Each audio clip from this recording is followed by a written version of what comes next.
The problem of the astrocyte field is try to prove that astrocytes are like neurons. But now I think the time has arrived to think that astrocytes are not like neurons.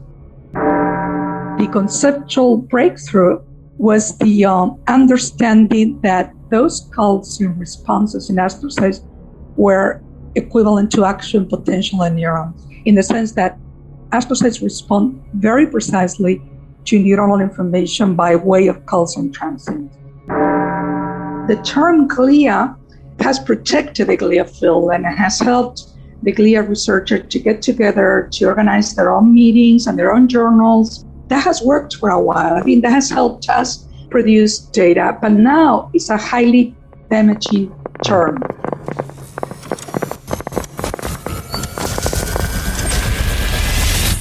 This is Brain Inspired.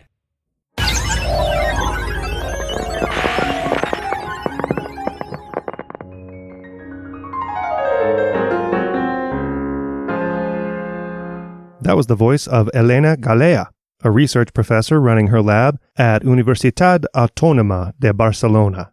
Hi everyone, I'm Paul. So when I say brain, if you're like me and the majority of neuroscientists, you automatically think of neurons. After all, since the early days of being able to record action potentials from neurons, a ton of research has focused on how patterns of action potentials in single neurons and in populations of neurons relate to our cognitive functions and behaviors.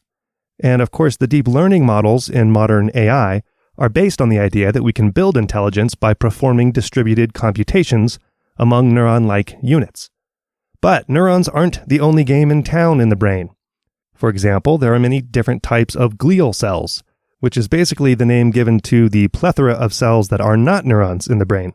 Our understanding of glial cell function lags that of neuron function, because, as you'll hear Elena say, the technology for recording certain types of glial cell activity didn't show up until 40 years after we were already recording neurons. One of those types of glial cells are astrocytes. I say one, but there are a handful of different types of astrocytes. And what we have understood about astrocytes is that they help metabolism, they clear out chemicals that are important for signaling between neurons, and other housekeeping-like roles, as Elena calls it.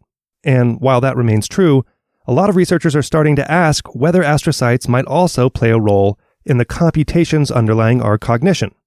And now that we can record how they signal amongst themselves and to and from neurons, we're beginning to appreciate how they may also shape our cognition more deeply than traditionally thought. So that's what we discuss in this episode.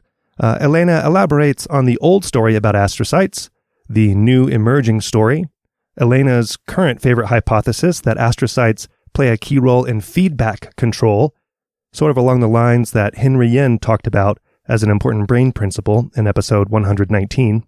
And we talk about the future of astrocyte research, something Elena is calling computational astroscience.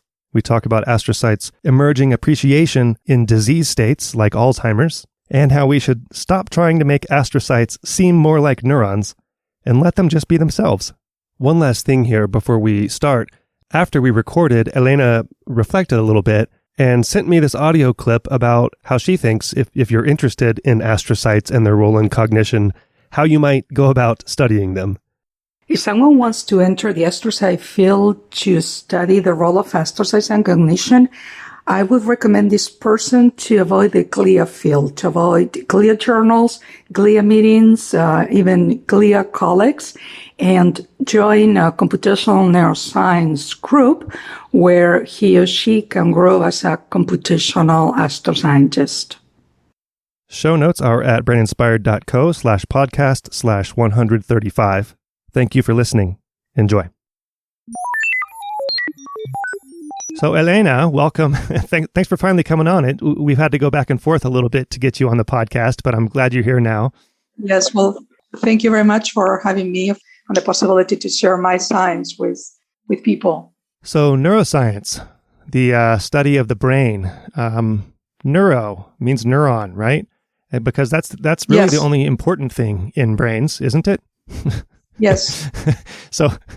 But seriously, neuroscience has been, and continues to be, very neuron-centric. It through, is. It is. the seat of consciousness, through all the computational aspects. And glia, well, among all the glia, which means etymologically glue, have been an afterthought, right? And we're going to talk specifically mostly about astrocytes here, but I just want to say glia in general because astrocytes are not the only glial cells.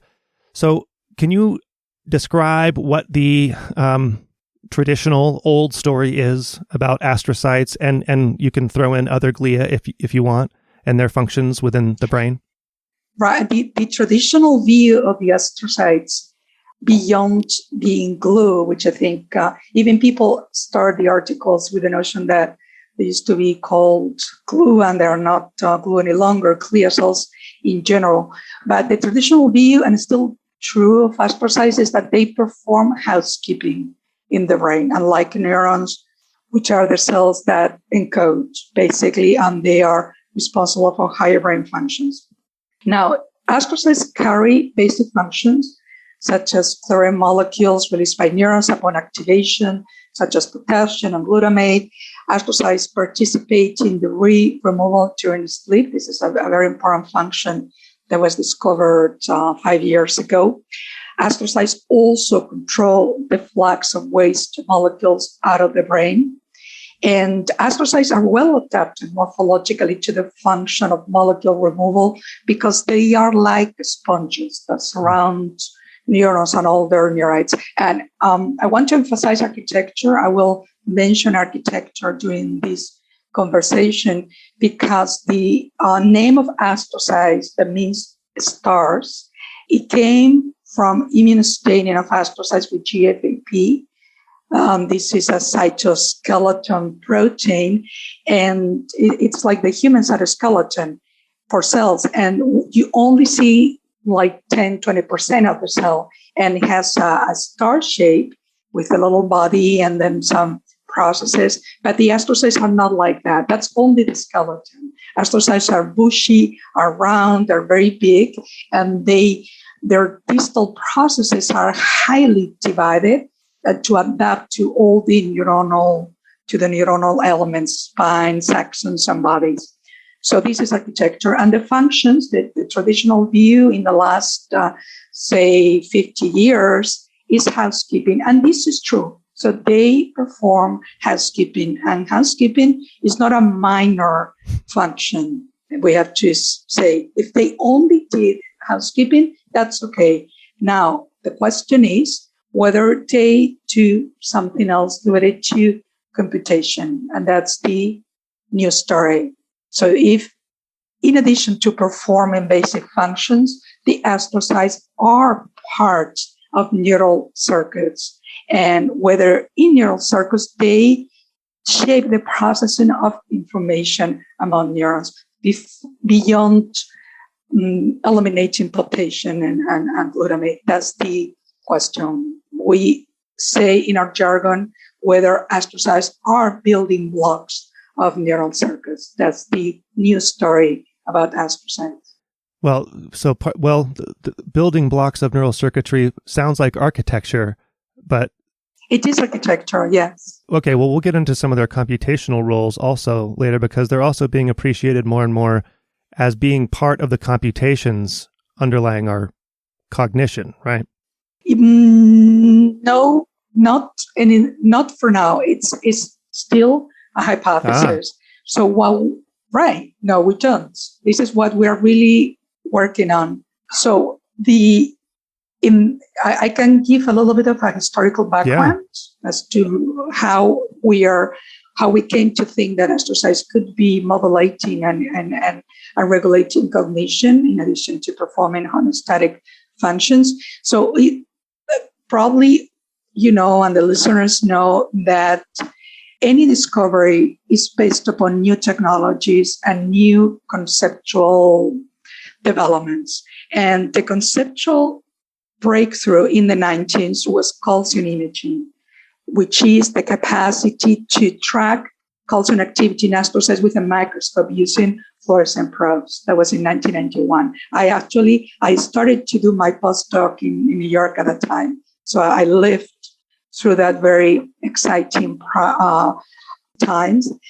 Were you already, sorry, I wanted to ask you about how you got interested in these things in the first place. So Accidentally, because I went to New York City to do a postdoc on vascular cells in and stroke and regulation of vascular dynamics in hypoxia and in different traumas. And someone in the lab, I was in the Department of Neurobiology in Cornell University. The director was the late Donald Rees. And there was a very young assistant professor called Douglas Feinstein, who was working on astrocytes. And John told me if I wanted to work with him. And I could work in his lab because Douglas was starting a group in astrocytes. And I said, why not? So I knew nothing about astrocytes. So it was just a matter of luck. And we started together working on astrocytes. And that was the time when astrocytes, nothing about the functional role of astrocytes, whether regarding cognition or neural circuits, was mentioned or known or even conceived. And astrocytes were removing potassium and removing glutamate, that was known. And it was the time where the concept of neuroinflammation started. And later we have the chance, I will tell you what I think about inflammation. Neuroinflammation now, which is not, actually, I don't have a good opinion of the term any longer. But that was the time when astrocytes and microglia were involved in diseases, and in Alzheimer's disease and in multiple sclerosis. So it was there. And so it happened that I was working with a person that knew how to grow astrocytes in culture. That was a very important technical development as well, to be able to grow astrocytes in cultures to study them. And this is how it happened. So I didn't, it wasn't a vocational, it wasn't like I knew what I was doing. You weren't following your passion, for instance, right? No, well, I am a very intellectual person, and I'm a very curious person. And it happened, I started to work in neuroscience because there was a thesis position. There was a fellowship that I could get to work in a lab in Spain that studied the vascular cells in the brain and indeed physiology, neurophysiology, and I was happy with that. But it's not that I looked for it, but now I love the field. So I love astrocytes. It's an amazing field to be in. It's in neuroscience. We have a lot of work to do in this century. So I'm fine. I'm fine with it. It's like I was very lucky, serendipitously, that I went into this field. I cannot tell stories that I was highly visionary that I wanted to go into this field. I think those are bullshit in general, with exceptions probably. But hey, I'm very happy. I love science, and my enthusiasm for things cerebral hasn't diminished.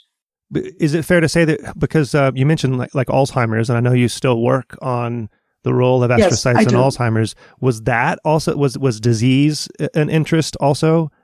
Or did that? Okay.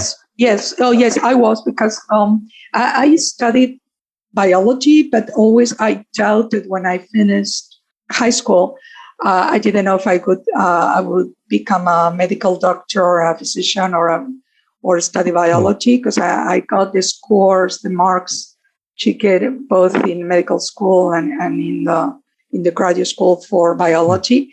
And finally, I decided biology. I'm not sure why, but I decided biology. But I was always interested in diseases.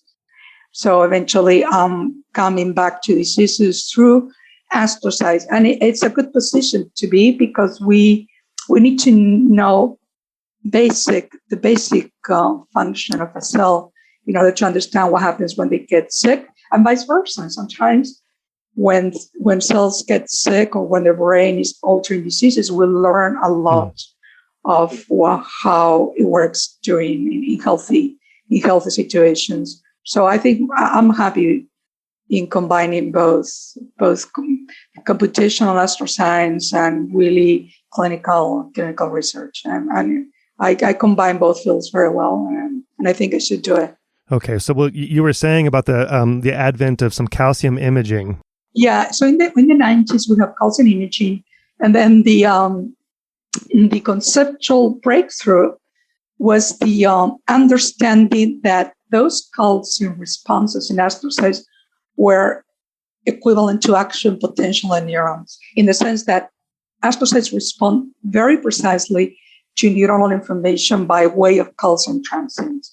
So we say that neurons are excitable using changes in membrane potential that produce action potentials, while astrocytes are excitable using changes in calcium concentration. So this is the way we see the calcium transients in astrocytes now.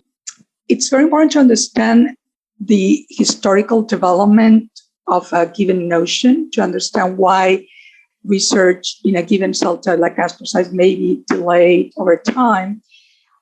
Neurons, we know that neurons conduct electrical impulses from the 50s, from the 1950s in the 20th century, when action potentials were discovered. And calcium imaging in astrocytes appeared 40 years later. So research in astrocytes as possible excitable elements in circuits is delayed 40 years with respect to neurons. And this can explain in part why astrocytes and the role of astrocytes in cognition is rather undeveloped as compared to neurons, because time is a very important factor in research. I think people outside research don't realize that research is an artisanal work done with our hands, and it takes a long time, not only to develop and mature concepts, but also to gather enough data to support a new conceptual change. So this is the time when calcium imaging was possible in astrocytes is actually relatively recent with respect to as compared to the discovery of action potentials in neurons. So that explains in part why astrocytes and cognition haven't been related for a long time. So just stepping back and reflecting for a moment, I mean, that story kind of makes me think of two things. One, it's that the phrase, when you're a hammer, everything looks like a nail. And the other is the old story about someone who lost their keys and the only place they look is under the light, right? Because it's the only place that they can Yes. see. So in some sense, we haven't appreciated astrocytes because we didn't have the technology, the calcium imaging technology. Yes. But the other way to look at that is that, so just like thinking about neurons only as spiking things because that's what we could measure, now right. is there a danger that we think of astrocytes as calcium signaling entities because that's what we can measure, and maybe we don't appreciate both neurons and astrocytes' other facets simply because we don't have the technology to measure those things yet? Yes, absolutely. This is absolutely correct. This is absolutely correct. Okay. Yeah, and this is why it's very important we have to develop theory at the same time as technology. Both things have to go hand in hand. Because sometimes even you may have a very amazing technology, as you say, you only look under the light. Exactly, you just don't see anything else. But sometimes it's also that the technology it doesn't allow you to detect anything, because with microscopes it's the same thing. And now we have amazing microscopes that allow us to see the interaction between organelles live. We have one single nucleus RNA-seq to do high throughput molecular analysis. So they both go hand in hand, the conceptual development and the technical development. And we need to understand that. We need to teach students, and we need to tell students that a given moment in science is determined by the concepts and the technology that are available at the time. So you're not totally objective. You actually depend on what you have. And you have to work with that, and you have to move it forward, but you have to realize that your influence is highly determined by the time you're doing your research. You just mentioned that the advent of calcium signaling and imaging has, brought to the fore a larger role for astrocytes, and we'll go deeper into that. But just some more kind of basics. about astrocytes in general before we get into, what's being learned more about them. But one thing in comparison relative to neurons, the god of the brain.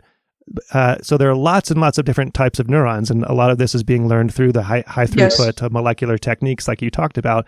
I think, it's over 100 and counting, and we don't even know how many exact types of neurons there are, but there are very few types of astrocytes in the brain. Yes. One way to think about that is that must mean that that they have limited roles, right? That they're mostly housekeeping. Is that the right way to think about it? What does it suggest? I totally agree with you. This is a great question and issue to discuss. It is a very important question because I've talked about fads.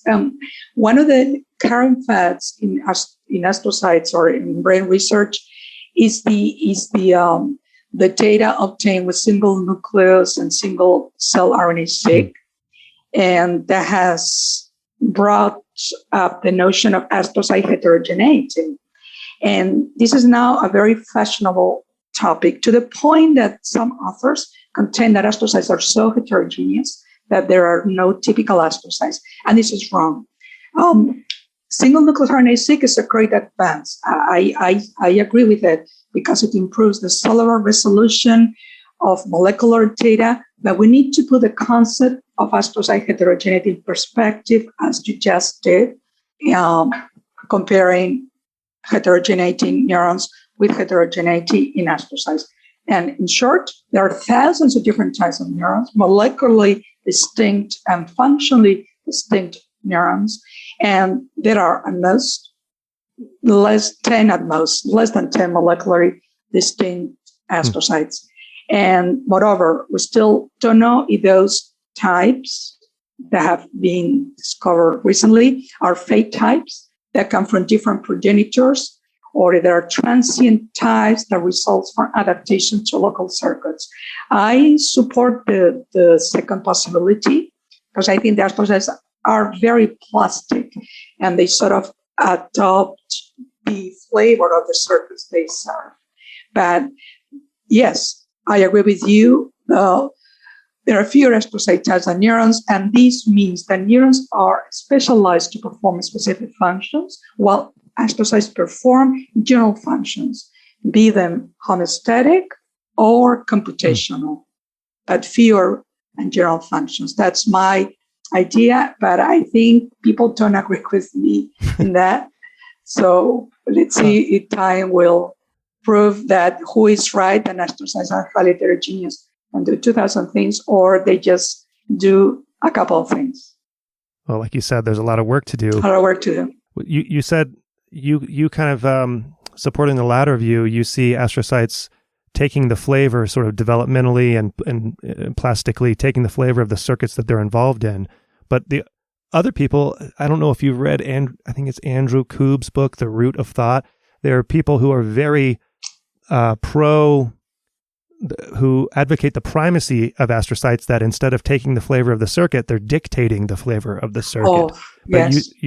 But do you see this as a back and forth process, or are astrocytes taking the lead, or are astrocytes listening more and adapting their function? I do think that astrocytes lead more. That neurons take the lead and astrocytes listen, and if they compute, we can just get into the computational part of astrocytes. I think if they compute, they adapt to neurons. Okay. I think neurons, finally, they are, I wouldn't say the god of the brain, but they are the ones that encode information. And astrocytes may modulate. That is my theory. Now we can just talk about hypothesis. So we don't know yet what they're doing. I think we can. I can tell you what are the data we have. Sure. And what are the different options from that data. Yeah, that'd be great.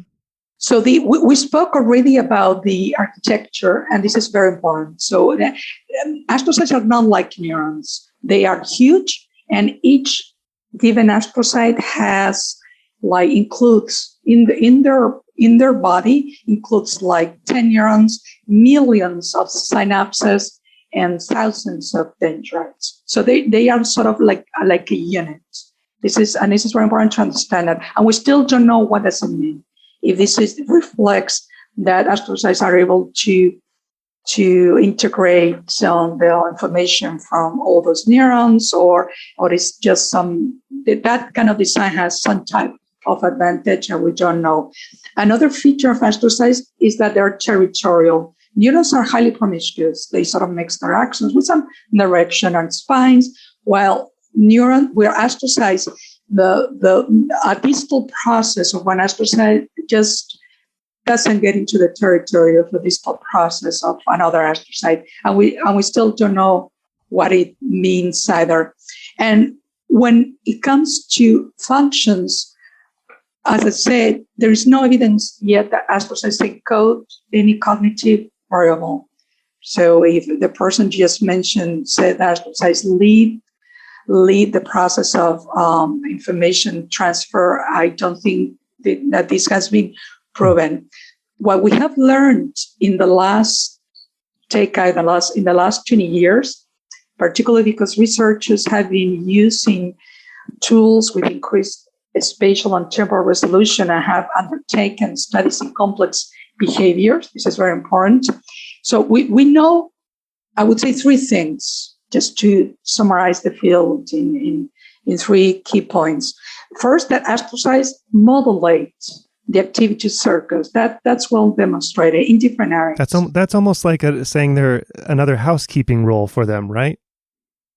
I think I will get to that, okay.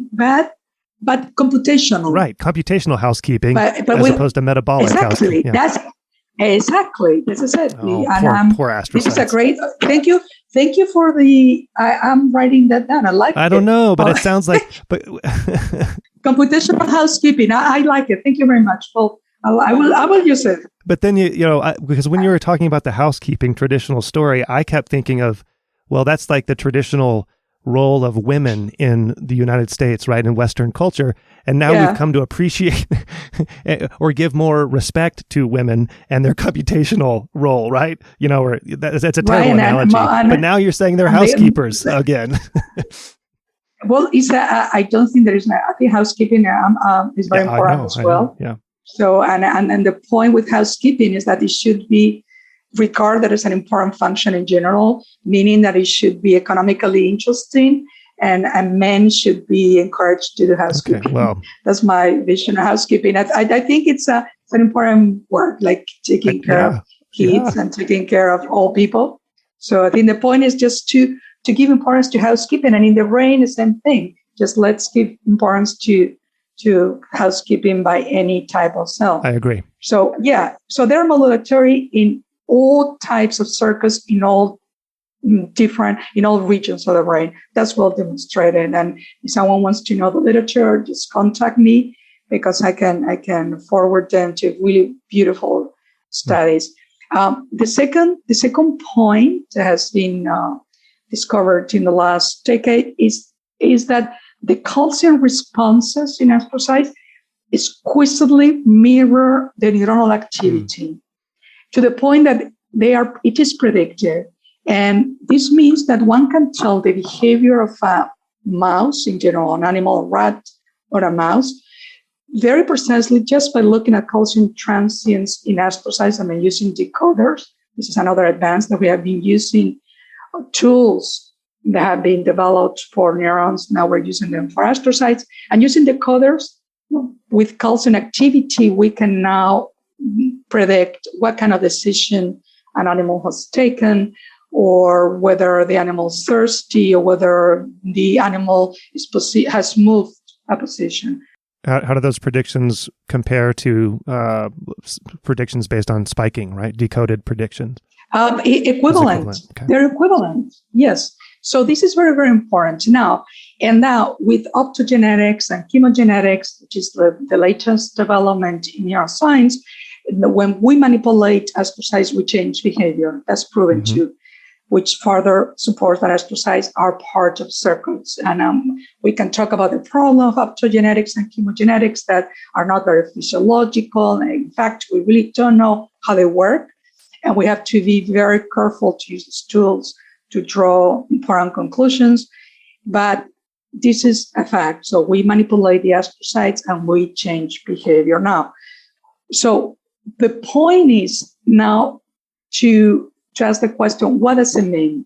And in the astrocyte field, we think either this means really sophisticated metabolic housekeeping, for instance, that upon calcium increases, astrocytes release lactate to restore the metabolism of neurons, or astrocyte connects the blood flow to neuronal activity in order to provide more glucose and oxygen to your neurons, or whether the astrocytes are activated to remove potassium and bring potassium to other areas of the brain. So the increase in calcium means that the astrocytes are highly attuned to neurons, but that doesn't prove whether they compute or whether they just do highly sophisticated housekeeping. So and the question is, if we are talking about computation, is either whether they do store information themselves,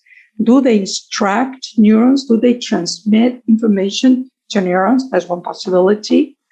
Or secondly, whether even if they don't store information themselves they don't store the code, part of the variables of the brain code, if they modulate the activity of the circuits, like, for instance, controlling excitatory and inhibitory balance, controlling gain, providing and feedback. And I think for me, this is where the field stands now, and this is the work we need to do in the next decade, is try to find exactly what are the astrocytes doing in the circuits, and whether it's homeostatic housekeeping that I like it, or homeostatic computation or computational homeostasis.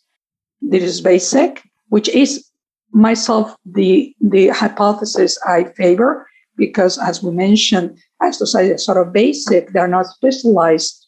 So probably they're doing the same thing all over the brain. And then the engineers have to describe many basic functions that are necessary in circuits, and astrocytes could be doing those functions, or whether they're really more sophisticated and they're really encode for some type of variable, like they control error, for instance, when when neurons fire differently, something has to put all the data together. Perhaps the astrocytes are computing their error, or they're doing something that is more like coding for a given variable. We still don't know that. And my recommendation for the field is just not to push things, because the problem of the astrocyte field, I think, in the last 20 years, is try to prove that astrocytes are like neurons. And this has been like the motivation of all the studies. Yeah. So let's prove that astrocytes are very important in neural circuits. And this is fine because he has produced under this framework. We have very interesting studies showing that astrocytes can modulate circuit activity in a very fine manner. But now I think the time has arrived to think that astrocytes are not like neurons. So we have to understand what they do and what are their very specific values.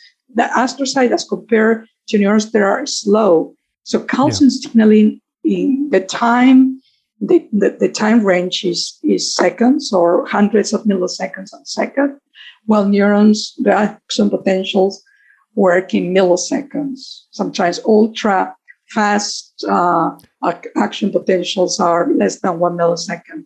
So they're in different time zones. Well, even in a comparison like that, right? So because I was going to ask you about the timing of the signals, and you just said that astrocytes are slower, but that's relative to neurons. So it's hard to escape talking about it's hard to escape a comparison to neurons since they're sort of the standard of what's important. Right, which is fine. It is fine too, because we learn a lot from comparing things. But I think that we have been forced in astrocytes to look like neurons. So people have been like, once we found calcium signaling in astrocytes, people were trying to prove that calcium signaling can be very fast.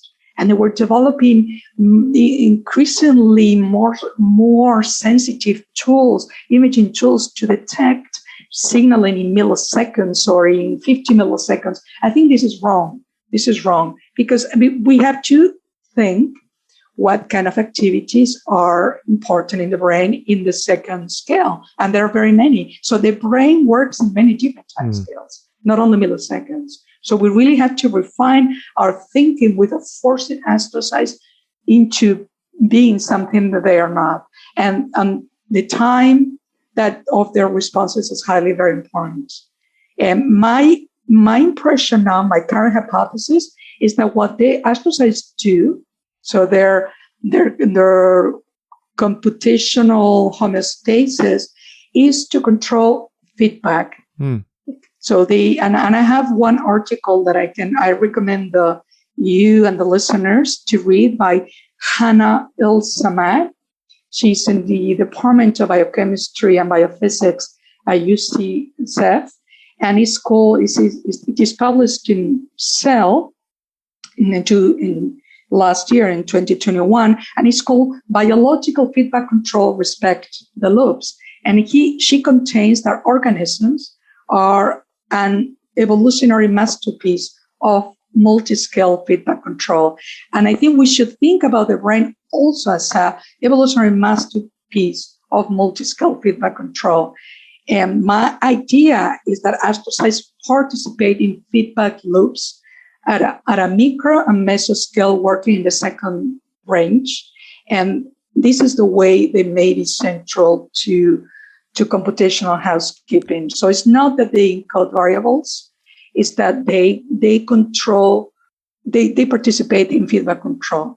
And we need to develop this idea and find what are the exact principles and feedback loops that are relevant in the brain and that astrocytes may be involved in. Well, I'm going to have Matthew Larkham on the podcast soon, and one of the things that he has been working on a lot is in the cortex, the cortical mini circuit, yes, the cortical column, that there are in the upper layers. So let's say a layer 5 pyramidal neuron has this long apical dendrite that reaches up into layer 1, and that largely receives feedback signals, whereas there's a more localized dendritic branching tree closer to the soma that shoots down essentially a little bit below the soma. And that largely gets like bottom-up signals, like incoming signals.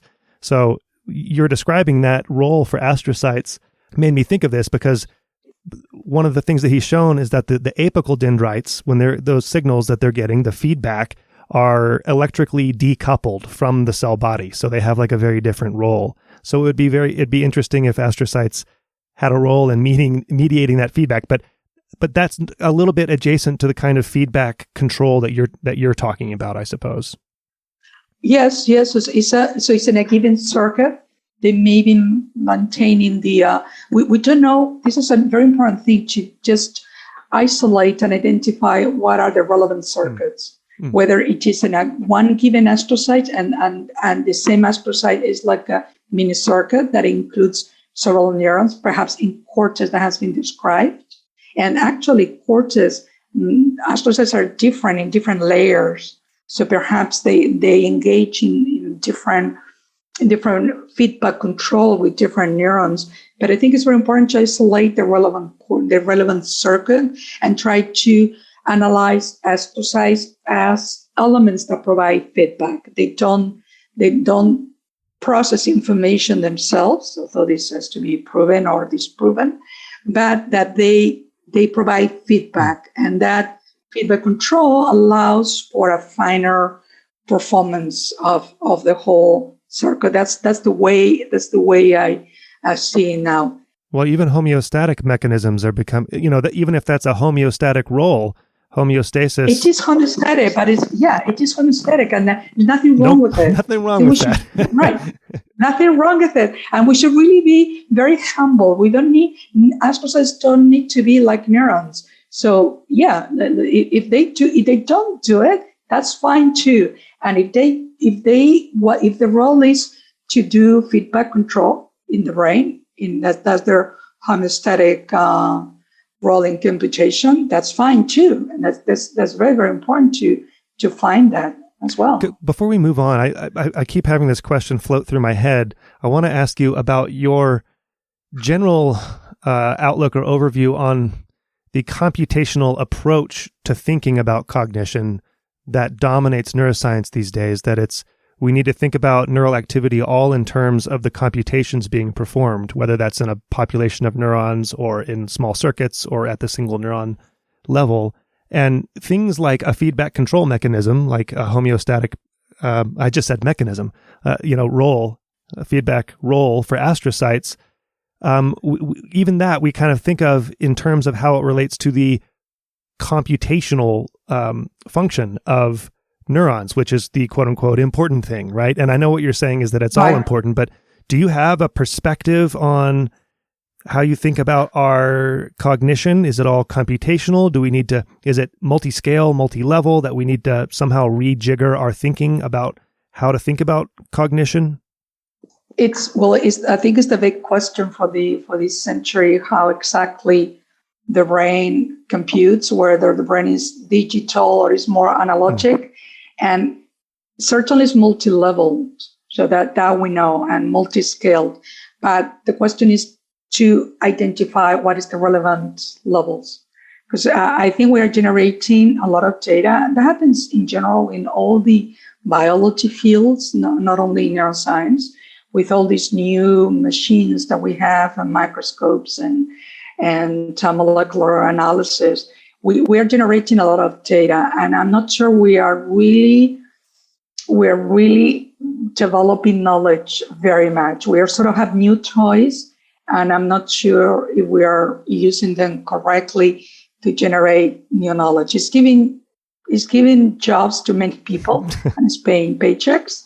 But it will be great if, in addition to paying salaries, we could just actually advance knowledge in a meaningful manner. So I think this is the question in the future is what are the general principles that drive cognition and higher brain functions? And probably there are not very many. And also, of course, the brain code. There are some variables that we know that the brain computes, like colors or notes or categories like being a dog or a tree or emotions, but we still don't know how the brain does it and that's the tip of the iceberg. There are probably very many variables that the brain computes and we are not aware of. And that's the job to do. That's our task, to understand those things in the next, I would say, century. I would say in the 21st century. And when it comes to astrocytes, I think the astrocytes can do something for computational neuroscience. It is to help understand the brain better. This is exactly using the importance of feedback control. So we may understand why brain does certain things. So studying astrocytes doesn't remove or diminish the importance of neurons. It just enhances how neurons can be modulated, because we introduce another element that brings feedback control. I mentioned that. And also something very important, energy efficiency. One of the main features and amazing features of the brain that hasn't been reproduced in artificial neural circuits is energy efficiency. No kidding, yeah. So the brain uses like 12 to 20 joules per second, which is like the energy that a light bulb in a refrigerator uses. And it's not known why the brain is so energetically efficient. And in all these morpho-functional designs that are now being developed very actively in order to really reproduce their brain circuits in a realistic manner? This is a main question. So why is it that the brain manages to do so many things with very little energy? And perhaps other non-neuronal cells, astrocytes, or perhaps NG2 cells, other types of glial cells, are the ones that account for the energy efficiency. Perhaps the architectural design of astrocytes and neurons responds to a way to make neuronal activity more sustainable, using a modern term. And this is the kind of things that astrocytes and non-neuronal sense can be used to understand, because until now we don't understand why the neurons can really perform highly demanding functions from an energetic point of view. With using neurons, we cannot understand that. There are some theories like the sparse coding and other theories, but perhaps we can introduce another element, which are astrocytes, for example. So perhaps all that feedback control, the main goal and the main evolutionary goal has been to reduce the use of energy, or to make the use of energy in the brain more efficient. And this is an example of where using non-neuronal cells or looking at other properties in cells that don't have spikes can be very useful to understand the brain and to develop artificial intelligence that has brain-like properties. I want to ask you a little bit more about your thoughts on, I know that you're not an artificial intelligence expert, but before I do that, I'm wondering, so as technology advances, just like we started our conversation saying that astrocytes have not been appreciated until the technology kind of caught up to be able to see the calcium signaling and see how they're, kind of signaling to each other. Where are we in, the other thing with neurons, right, is that we can go in and I can electrically stimulate a little small area of the brain, although it's really like a large area in terms of how many neurons it's stimulating. Like it's like hitting it with a baseball bat or something. But we can stimulate, and I've done this. I've stimulated a part of the brain and made monkeys' eyes move, in certain directions. We can also put little drugs in to reduce or ablate the activity of neurons. You can be very specific. What I'm getting at is I'm wondering where we are technologically. Can I look at like a little part of the brain and then just silence astrocytes and see what that does to the cognition? Or where are we in terms of being able to manipulate and stimulate, and et cetera?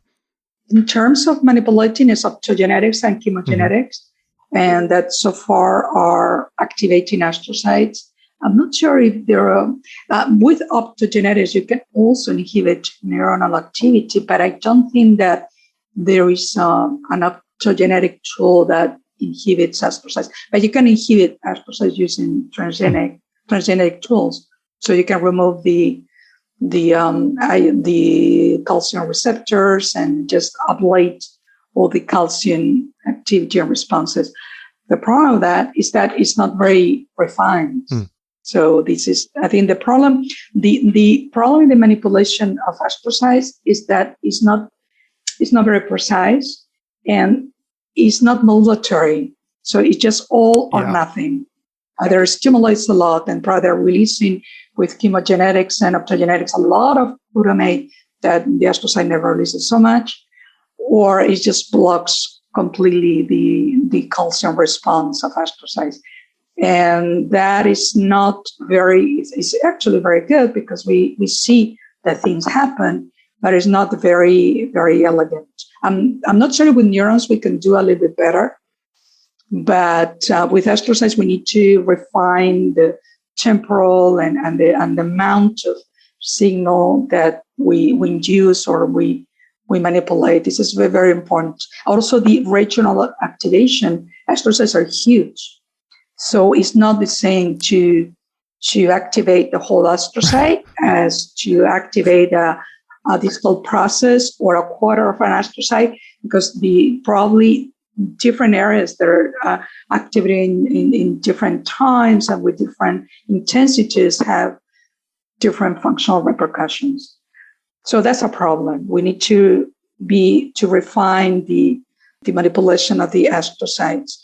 And when you mentioned the behavior, that's also very important, that now there are a few studies that have done it. We need to pair strictly astrocyte activation with a given behavioral output at the same time in order to really determine whether astrocytes can modulate that behavior. This is difficult to do experimentally, but this is very, very important in order to match astrocyte activity with behavior. When it comes to recording, calcium is still the calcium imaging is the technique that we use, and now can be done at high in temporal spatial resolution.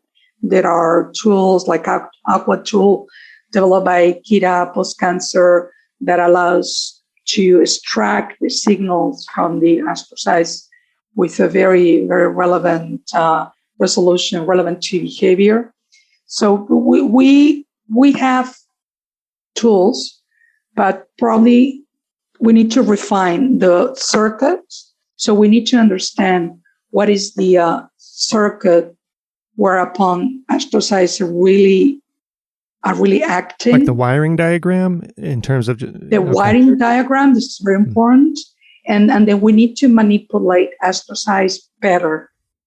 And so because if their role is feedback control, by definition, feedback is modulation, there are very minor changes. We're talking changes at 10, 20%. So we need to go down to that level of refinement in order to extract relevant data. And now, as I said, we are in the all or nothing type of manipulations. So and of course, modeling will help with that. So this is another problem of the astrocyte field, unlike the neuronal field, is that there is not much modeling in the astrocyte field, which is the modeling can help us to change, to modulate astrocyte properties in very small amounts that are relevant to the real brain. But the modeling is not as advanced as it is for neurons. Another second problem with the modeling is that the theoreticians don't work with experimental people, which is a big mistake, because in computational neuroscience, you have the wet science and you have also the computational neuroscientists working together. And this is very important, like in physics, like you have the theoretical physics and you have experimental physics, and then one produces ideas, the others test them, and they go and give feedback. In astrocytes, that doesn't exist. I would say it's still pretty early on, even in neuroscience as well. There are more that's happening more and more, but it's young still. More, but in astrocytes we don't have that. And even the few people that do modeling, then they use astrocyte-like elements in artificial intelligence. That sounds very good, but when you read the studies, they have a different conception of astrocytes. Well, right, because they have to come up with let's invent a computation that we think astrocytes might be doing. We'll add it in. Right, it's something. Yeah. No, we should introduce an element there that performs some type of feedback, which is fine, as I said. But then you can have inhibitory feedback. You can have positive feedback. You can act. The feedback can be at different levels. So they don't agree. So we actually here in Spain, we're trying to launch the field of computational astroscience, and we will. And I want to invite the silico researchers and the people that work in artificial intelligence to help them standardize their concept and approaches, and define when they say astrocyte-like. Just decide what is astrocyte-like, and we should decide on exactly when we introduce astrocyte-like elements in a circle, what are we talking about? Because we don't agree on that very, very important point. It's funny that, like the foundations of artificial intelligence based on neurons, but of course neurons spike, and hardly anyone builds spiking neural networks. It's all rate-based, and like they're little point process neurons. Exactly. And without... They're not very realistic. And some people have mentioned that this is a problem because even the way they model neurons is not very realistic, not only because there are not spiking neurons, but also because neurons are also very complex. And they are computational units in themselves because they model neurons as a one element there. When that element has spines, has dendrites, has axons, has somas, and each part, as you mentioned, with regarding the work of that person that is going to tape a podcast, one given neuron is also a computational unit and integrates information from different parts, and that is not modeled in artificial intelligence or in artificial neural networks. So they're not realistic at all. Well, and yet I could say, but look how far AI and deep learning now has come with modeling it without considering the varieties of neurons. And why should I consider astrocytes? Why is it just energy efficiency? Are they important for building intelligence? Well, perhaps they don't encode, so they are not crucial, but they are like I think having a circuit that is efficient from the point of view of energy. This is very important, I think. So it's like having perhaps like just presenting an analogy in the body. Perhaps it's like the astrocytes are like the lungs and the heart and the liver of the body. So, but the brain doesn't work if the heart doesn't work or if the lungs don't work. So perhaps the same kind of analogy is housekeeping. So it doesn't look very sophisticated, but as I said, when they want to do artificial intelligence that really can mimic human intelligence, they need, one of the reasons they need to use very complex computational devices, huge, enormous, and the brain does it in a very small device. There is some efficiency in the both the functional design of the brain and this architectural design of the brain probably is important in order to having this kind of efficiency. And artificial intelligence now in 2021 still for the time being doesn't do it. Elena, it's 2022. We're in 2022. Oh, 2022. Sorry, in 20. I'm still. With this COVID, I'm a little bit lost. I get it. I'm a little lost. 2022, 3 months. Your housekeeping is all messed up. My housekeeping is terrible, but it is. But I think that in order to be intelligent, perhaps feedback control, energy efficiency, and astrocytes may be relevant for that. And that for me, I am happy with that. I'm happy with truth. So if we in computational astroscience eventually we find that astrocytes are not relevant for computational issues, that's fine too. I think we have to be comfortable with that.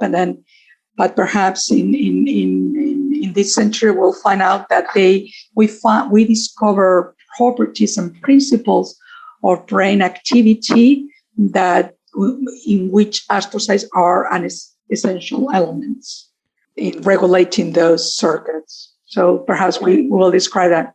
Some people have said that astrocytes and there is a very interesting researcher in Russia, Susanna Gorlieva, who produces in silico modeling of astrocytes, and I always like to read her papers.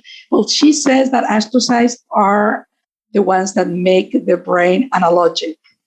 That neurons are only digital, and with that we cannot have any intelligence.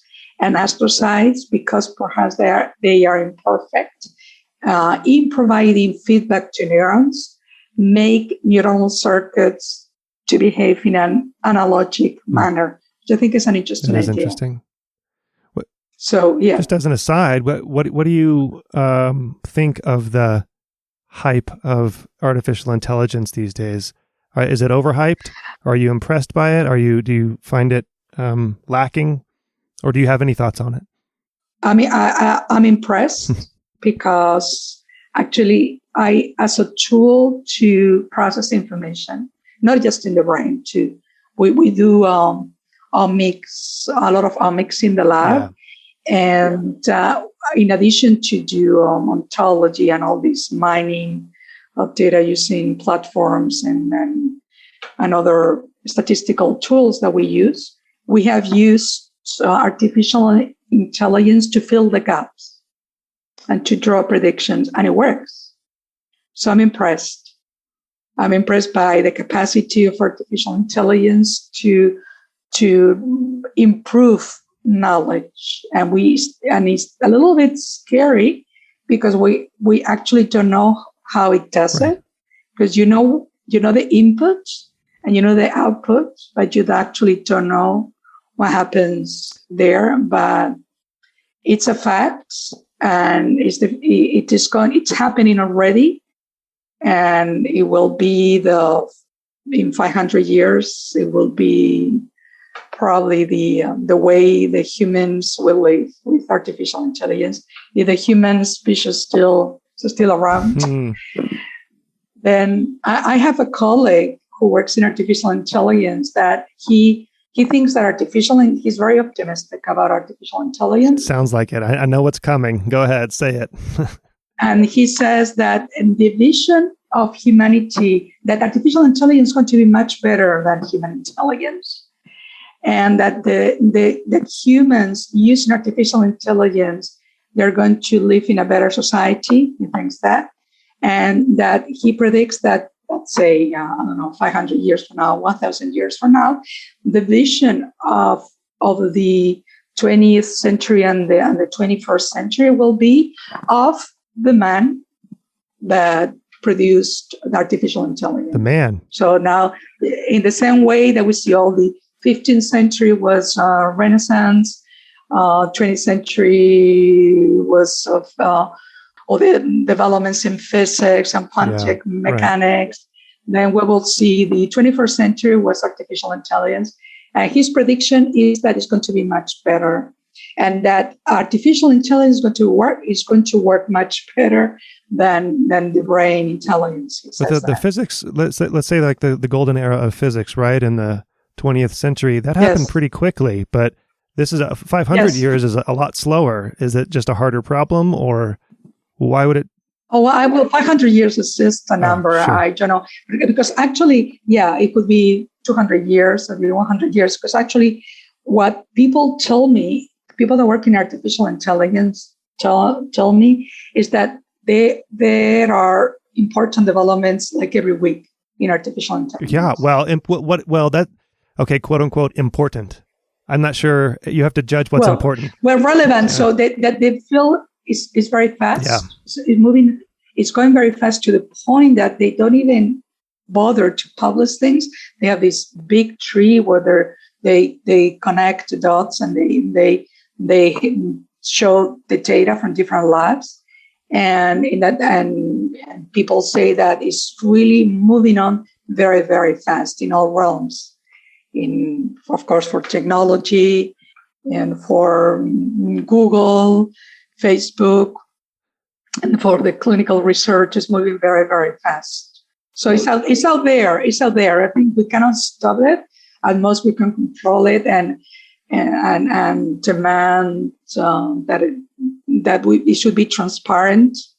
Which, as I say, the problem is like the brain. We don't really know how it works. And artificial intelligence is exactly the same thing. But I'm curious about it, and I think we cannot stop it.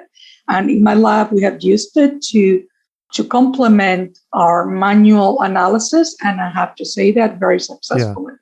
Well, I think a lot of young people are curious about it too, and a lot of people in academia. I'm not sure if we mentioned this during the episode or before when we were talking, but people seem to be leaving academia in droves these days, or at least threatening to, or complaining about, etc. Yes. Why would you? Two questions.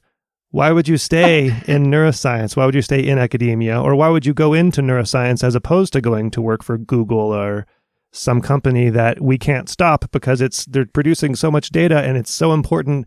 Every week is 10,000 new important things. So the second question would be, if I were going to go into computational neuroscience, why should I study astrocytes? Should I study astrocytes? Is this the right time? I think you said it's going to take 100 years until we, fully know the. Well, but then you will contribute to that development. If you're a curious person, I think you can study computational astroscience and then just contribute to the development of the field. But one very important thing is not to be isolated from the neuronal people, which is another problem and a big problem of the Galea field. And I'm actually against the use of the term Galea because it has historically important term that was coined 100 years ago because there were the researchers like Cajal and others. They saw neurons that were obviously relevant to the performance of the brain and other cell types. And everything. Other cell types were Galea. Right. And that should be and at that time it was the correct thinking, but now that is too simplistic. And in the term Galea has protected the Galea field and has helped the Galea researchers to get together to organize their own meetings and their own journals, and we review each other. And that has worked for a while. I think that has helped us to produce data, but now it's a highly damaging term, I think, because what happens is that when neuronal people take a look into astrocytes, they don't buy any of what we do. You have to make it sexier. You have to make it. So they think that they are primitive cells, and the research in neurons is highly more relevant, and there are priorities in neurons that need to be solved before we just ask questions about whether these primitive, huge cells are doing something in neural circuits. And that's a problem because we need the neuronal people. We need their theories. We need their technical tools. We need their statistical analysis. And we need to grow together. And my intention with the computational astroscience field is just not to develop it in isolation with the neuronal field, but in Spain to grow it in the computational neuroscience field. And I think students, the question to go into is not the question to go into academia or to go into Google. I think the question is whether you want to do research or do you want to do something else. That's my question. And then if you want to do research and because you're a curious person, because you want to ask big questions, and the brain, neuroscience, is still a big question, or whether you want to solve diseases. And I think computational neuroscience and computational astroscience has the chance of curing diseases, in perhaps not now, but in the next, I would say, 10 years. Because once we understand, for instance, the role of astrocytes in synchronization of neurons, we can manipulate the astrocytes in order to restore synchronization, or we can engineer neuronal circuits to adapt their activity in very fine ways and control autism and schizophrenia. I think in 10 or 20 years, the neuronal computational neuroscience is going to deliver clinically relevant results. And if students, they want to cure diseases, then do research to cure diseases. This is a fine field too. And they can do research in academia, and they can do research in companies as well. There are many companies now that do very, very fine research. So I think the point is whether you want to do research and then where, or whether you want to do something else with your biological degrees or medical degrees. That's the question. But I think research is a magnificent endeavor, and it's very fulfilling in the long term. Oh, and it's never frustrating, right? Never frustrating. It's always never frustrating. Never, ever. If anyone tells you the research frustrating, they're lying. Yeah. They're lying. So computational astroscience is the term. Yes, computational astroscience. That will work on homeostatic housekeeping. Right. That's the first one. No, but then that also, not to belabor this point, but then that also kind of keeps it separate from computational neuroscience. I know that the phrase mirrors computational neuroscience, but what would be a term? You wouldn't say neuro-astro or astro-neuro or... Yeah, those are, we play with those terms, and it's not an easy... It's hard. It's very technical. It's a hard one because terms die hard, and neuroscience will not die. What about just systems? The problem is systems, is always in the word, right? Which focuses... Neuro is always in the word. That's the problem. But yeah, so that's, I don't know, we can perhaps have... systems, brain science. Yeah, systems, brain. But brain is not brain because the spinal, it's the peripheral nervous system. It's also part of the brain, and the spinal cord is not the brain. Systems, brains, the universe, and everything. Science about exactly. Neural things. Yeah. Let's end on this because it's kind of coming full circle. So even during our conversation, so we live in an era where words have become, I don't know, more. People put more. Let's see. How do I say this? Words are sensitive to people now, right? They can trigger people. They can be violent, etc. Even during our conversation, I have in the back of my head talking about, the sexism of what housekeeping has been traditionally, blah, blah, blah. I have to be careful what I say. And thinking about the term neuron and glia and how to move forward and how things are named, quote unquote, incorrectly. Do words matter? Do the names of things matter? Yeah, the words. Oh, yes, there's the word that they do matter a lot because they shape our thinking. Sometimes this is interesting. Sometimes words, the linguists say that sometimes you need words to be a little bit ambiguous because if it is very strict, then basically you don't communicate. But some other times you need words to be very precise, and then you need words to convey the right concept. So words are strictly related to conceptual refinement. So we need to refine our lexic in order to refine our research as well. And I think this is one of the reasons with neurons and astrocytes, and perhaps in the long term, I already said we shouldn't use the term glia because it is like saying that the nature is divided in water, air, fire, and I don't remember the fourth element. We should stop saying glia because that obscures the functional resolution of glial cells. And perhaps we should stop saying neurons and astrocytes as well and describe the brain in terms of circuits, relevant circuits and relevant functions that are, some of them we know, and some of them are still to be discovered. So perhaps in 100 years, our vision of neuroscience will be based on relevant circuits and relevant building blocks in that circuit instead of neurons, astrocytes, because even, and we said that already, there are many different types of neurons. And why should they be collapsed in the notion of a cell that spikes? Well, 100 years is a long enough time, I think, that might happen because, like people, linguists would also say that words are difficult to change. You can't, that's not the way that language really develops unless you are really good at making memes or something, right?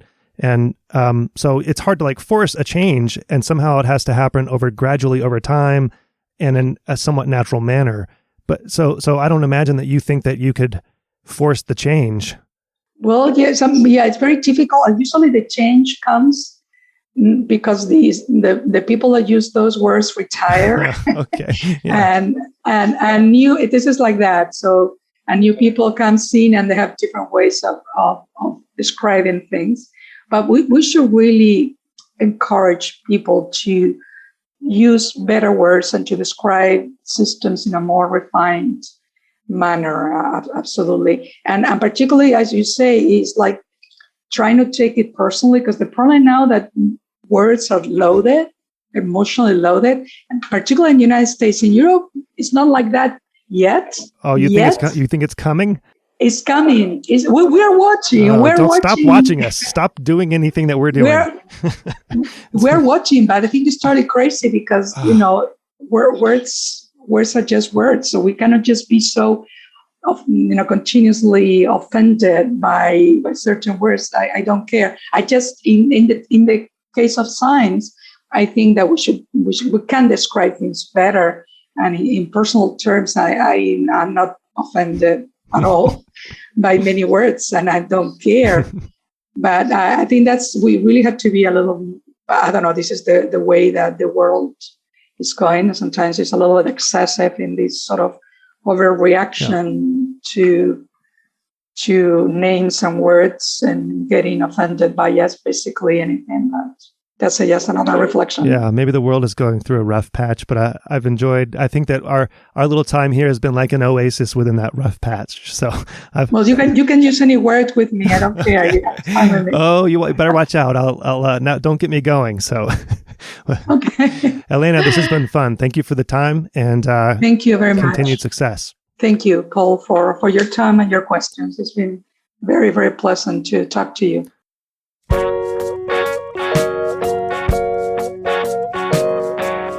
Brain Inspired is a production of me and you. I don't do advertisements. You can support the show through Patreon for a trifling amount and get access to the full versions of all the episodes, plus bonus episodes that focus more on the cultural side but still have science. Go to braininspired.co and find the red Patreon button there. To get in touch with me, email paul@braininspired.co. The music you hear is by The New Year. Find them at thenewyear.net. Thank you for your support. See you next time. The